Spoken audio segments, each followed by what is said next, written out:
বঙ্গোপসাগরে ট্রলার ডুবিতে ৮ জন মৎস্যজীবীর দেহ আজকে উদ্ধার হয়েছে, এখনো নিখোঁজ একজন।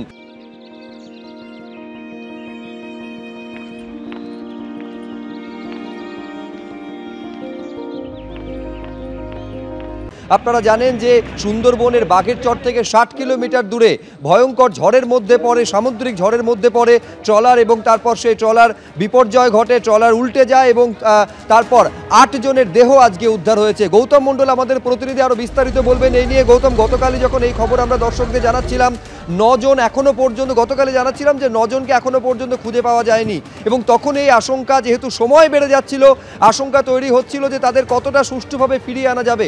দুর্ভাগ্যজনকভাবে সেই আশঙ্কাকে সত্যি করে ৮ জনের দেহ আজকে উদ্ধার হয়েছে। হ্যাঁ দেখো সুব্রজিৎ, আমি এখন দাঁড়িয়ে আছি নামখানার হরিপুর ঘাটে।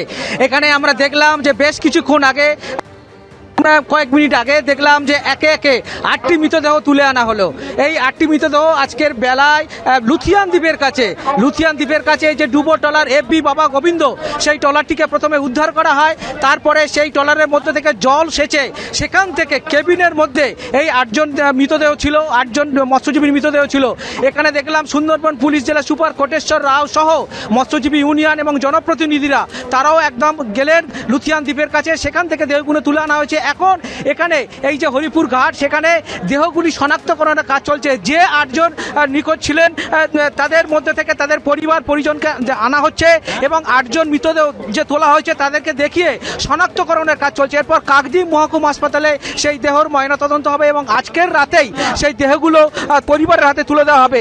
আমরা দেখলাম যে এখানে প্রশাসনের পক্ষ থেকে সকাল থেকেই দেহ উদ্ধারের জন্য সমস্ত রকম ব্যবস্থা করে রাখা হয়েছিল। এখানে মেডিকেল টিম ছিল, অ্যাম্বুলেন্স ছিল, জনপ্রতিনিধিরা ছিলেন এবং সুন্দরবন পুলিশ জেলার পুরো টিম, এসপির নেতৃত্বে পুরো টিম ছিল এই হরিপুর ফেরিঘাটে। এখন আমরা দেখতে পাচ্ছি যে একদিকে যখন দেহগুলো উদ্ধার হচ্ছে, স্বজন হারানোর কান্নায় আস্তে আস্তে এলাকাটা ভারী হয়ে যাচ্ছে। গত শুক্রবার গভীর রাতে যে ঘূর্ণিঝড় আছড়ে পড়েছিল বাঘেরচর থেকে আরও ৬০ কিলোমিটার দূরে, সেই ঘূর্ণিঝড়ে FB বাবা গোবিন্দ সেটা উল্টে যায়। ১৭ জন মৎস্যজীবী ছিলেন এই ট্রলারে, তার মধ্যে ৮ জনকে উদ্ধার করা গেলেও ৯ জন কিন্তু নিখোঁজ ছিলেন। এখনো পর্যন্ত ৮ জনের মৃতদেহ উদ্ধার হয়েছে। সুন্দরবন পুলিশ জেলা সুপার কোটেশ্বর রাও যেটা মনে করছেন যে এই যে একজন যার উদ্ধার করা যায়নি তার মৃতদেহ খোঁজার জন্য সমস্ত রকম একেবারে সেই চেষ্টাও চলেছে। অনেক ধন্যবাদ গৌতম তোমাকে। প্রাক্তন প্রদেশ কংগ্রেস সভাপতি অধীর রঞ্জন চৌধুরীর নেতৃত্বে আরজিকর কাণ্ডের প্রতিবাদে কংগ্রেসের প্রতিবাদ মিছিল, হাওড়া থেকে সেই ছবি সরাসরি আপনাদের জন্য তুলে ধরবেন আমাদের প্রতিনিধি সুদীপ্ত আচার্য। দেখাও সুদীপ্ত। একদমই হাওড়া ময়দান থেকে মিছিল শুরু হয়েছে এবং মিছিল প্রায় ৫ কিলোমিটার যাবে এবং শিবপুর অবধি এই মিছিল যাবে এবং মিছিলে সদ্য অব্যাহতি পেয়েছেন কালকে প্রদেশ কংগ্রেস সভাপতি হিসাবে অধীর রঞ্জন চৌধুরী এবং তার জায়গায় প্রদেশ কংগ্রেসের নতুন সভাপতি হয়েছেন।